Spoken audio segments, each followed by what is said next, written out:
નમસ્કાર 10 વાગ્યાના સમાચાર સાથે હું છું હિના। બુલેટિનની શરૂઆત કરવી છે કે જ્યાં ગુજરાતના મુસાફરો માટે સારા સમાચાર છે અને હવે મહાકુંભ જવું સરળ બની ગયું છે કેમ કે એસટી થી હવે વોલ્વો બસ ઉપડશે। મહાકુંભ જવા એસટી વોલ્વો બસનો પ્રારંભ થશે। મુખ્યપ્રધાન ભૂપેન્દ્ર પટેલ લીલી ઝંડી બતાવી પ્રસ્થાન કરાવશે। સર્કિટ હાઉસ ખાતેથી આજે બસનો શુભારંભ થવાનો છે। મંગળવારથી રોજ સવારે 7 કલાકે રાણીપથી બસ ઉપડશે। યાત્રીઓ માટે 8100 માં 3 રાત 4 દિવસનું પેકેજ ઉપલબ્ધ છે। શુભારંભ પહેલા જ મહાકુંભમાં જનાર એસટીની વોલ્વો બસ હાઉસફુલ થઈ ગઈ છે।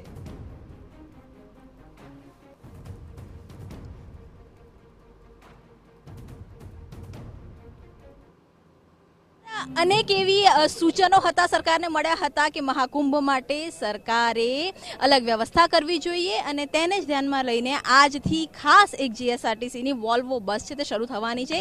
यात्राळुओ पण आवी चूक्या छे। महाकुंभनुं पोतानुं एक महत्व आध्यात्मिक रीते पण छे अने त्यारे आजे पहली बस छे तेमां जवाना तमाम जे यात्राळुओ छे ते अहींया आवी चूक्या छे कि जे आजे तेमनी सफर छे ते शरू करशे। वात करવાનો प्रयत्न करीए। क्यांथी आव्या छो अने सूरत अल्थान। अच्छा, कितना एक्साइटमेंट है आपको कुंभ के लिए? बहुत ज्यादा। बहुत ज्यादा। पहली बार जा रही हैं आप? नहीं, दूसरी बार। दूसरी बार जा रही। તમે ક્યાંથી આવ્યા છો? સુરત છે। અચ્છા, એ બધા સુરતથી જ આવ્યા છો? કુંભ જવા માટે કેટલા પહેલા પ્રયત્ન કર્યા હતા કે સીધા હવે સરકારે બસ શરૂ કરી એટલે સીધો પહેલો જ જાઓ ત્યાંથી? नहीं, सरकार बस चालू करी उस हिसाब से। आप ક્યાંથી આવ્યા છો? भरूच से। भरूच से। हाँ, अच्छा, ये बताइए कुंभ को लेके आपको कितना एक्साइटमेंट है? कब से सोच रहे थे कि जाना है? बहुत दिन से सोच रहे थे लेकिन जाना ही नहीं हुआ और ये पहले इस लोट में जाना मिला। बहुत खुशी हो रही है, बहुत एक्साइट हो रहे हैं हम लोग कि जाएं हम लोग। તમને કેવી રીતે ખબર પડી હતી કે સરકારે આ એક બસ છે, બસ સેવા છે શરૂ કરી છે અને તેનાથી કુંભ જઈ શકાય અને કેવી રીતે રજીસ્ટ્રેશન કર્યું હતું? ऑनलाइन थी। ઓનલાઈન રજીસ્ટ્રેશન કર્યું હતું। પહેલી વાર જઈ રહ્યા છો? हाँ, પહેલી વાર એકલા જઈ રહ્યા છો? हाँ। अच्छा, जो एकला पण लोको जे कही शकाय કે આ જે સરકારની બસ છે અને તમામ પ્રકારની વ્યવસ્થાઓ છે એના માટે થઈને સિનિયર સિટીઝન્સ છે તે પણ એકલા જવાનો પ્રયાસ છે તે કરી રહ્યા છે। કેટલાક યુવાઓ પણ છે। ક્યાંથી આવ્યા છો? वलसाड़થી। વલસાડથી આવ્યા છો। જો બિલકુલ માળાવાળા પહેરીને એકદમ પેલા ભક્તિના માહોલમાં આ યુવાન આવી ગયા છે। કેવી રીતે બુકિંગ કરાવ્યું હતું અને કેટલું કુંભને લઈને તમારી શ્રદ્ધા છે? ઓનલાઈન રજિસ્ટ્રેશન કરાવ્યું હતું અને ઘણી શ્રદ્ધા છે। ઘણા દિવસોથી સાંભળતો આવ્યો છું। અનએક્સપેક્ટેડ છે કે થઈ જશે બટ બુકિંગ થઈ ગયું, ફાઇનલી જઈ રહ્યો છું। ફાઇનલી જઈ રહ્યો છું એટલે કહી શકાય કે કુંભમાં ડૂબકી પણ એ લગાવી શકે છે કે જેને ભગવાન છે તે ડૂબકી લગાવવા માટે ઈચ્છતા હોય। આપ ક્યાંથી આવ્યા છો? ભીમપુરાથી આવ્યા છો। કેવી રીતે રજીસ્ટ્રેશન કરાયું અને એકલા જઈ રહ્યા છો પરિવાર સાથે? એકલા જઈ રહ્યા છે। એકલા જઈ રહ્યા છો? એકલા જઈ રહ્યા છે અને ઘણો આનંદ છે જવા માટેનો। ઘણો આનંદ છે।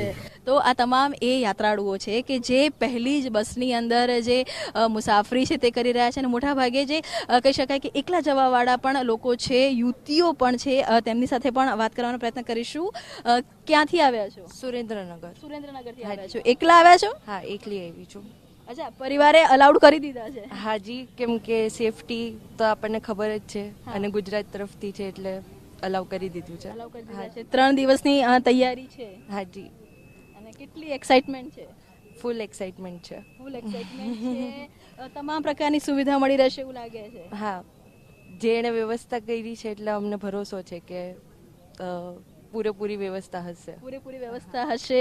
બેન, તમામના હાથમાં માળા પણ છે। મહાકુંભનો એક સ્ટીકર અમે જોવા માંગીશું કે કેવા પ્રકારનું એક સ્ટીકર છે। આ સ્ટીકર પણ તમામ લોકો કે જે યાત્રાળુ કે જે આજે જવાના છે તો આ જે રાજ્ય સરકારનું એક આખું જે સ્ટીકર છે ચલો કુંભ ચલે એ સ્ટીકર માળા સાથે જઈ રહ્યા છે। તમે એકલા જઈ રહ્યા છો? ના, હું મારું ફૂલ ફેમિલી છે। મારો સન, મારી ડોટર, એ લોકોનું 3rd સ્નાન છે। ફર્સ્ટ ટાઈમ એ લોકો ત્રંબક સ્નાન કરેલું, સેકન્ડ ઉજ્જૈન અને થર્ડ આ મહાકુંભમાં છે। મહાકુંભમાં છે તો બંને બાળકોને લઈને જઈ રહ્યા છો? બીક નથી લાગી રહી? હા, ના, બિલકુલ નહીં। કેવી રીતે રજીસ્ટ્રેશન કરાવ્યું? અમે સુરતથી ઓનલાઈન કરાયેલું છે। સરળતાથી થઈ ગયું? હા, હા, બિલકુલ સરળતાથી। તમે કુંભમાં ડૂબકી લગાવશો?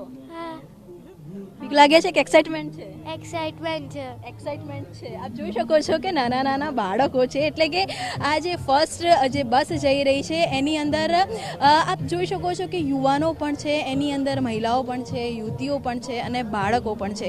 મહાકુંભને લઈને એક શ્રદ્ધા છે, પરંતુ અનેક લોકો એવા હતા કે જેમને રજિસ્ટ્રેશન નહોતું થઈ શકી રહ્યું, ક્યાંક ભાડા વધી રહ્યા હતા અને એના કારણે રાજ્ય સરકાર દ્વારા જે પ્રયાસ કરવામાં આવ્યો છે તેની અંદર અનેક યાત્રાળુઓ છે તે આ બસ સેવાનો લાભ લઈને મહાકુંભ જવાની પોતાની ઈચ્છા છે તે પૂરી કરી રહ્યા છે. કેમેરામેન નમી સાથે કિંજલ મિશ્રા, TV9 ગાંધીનગર.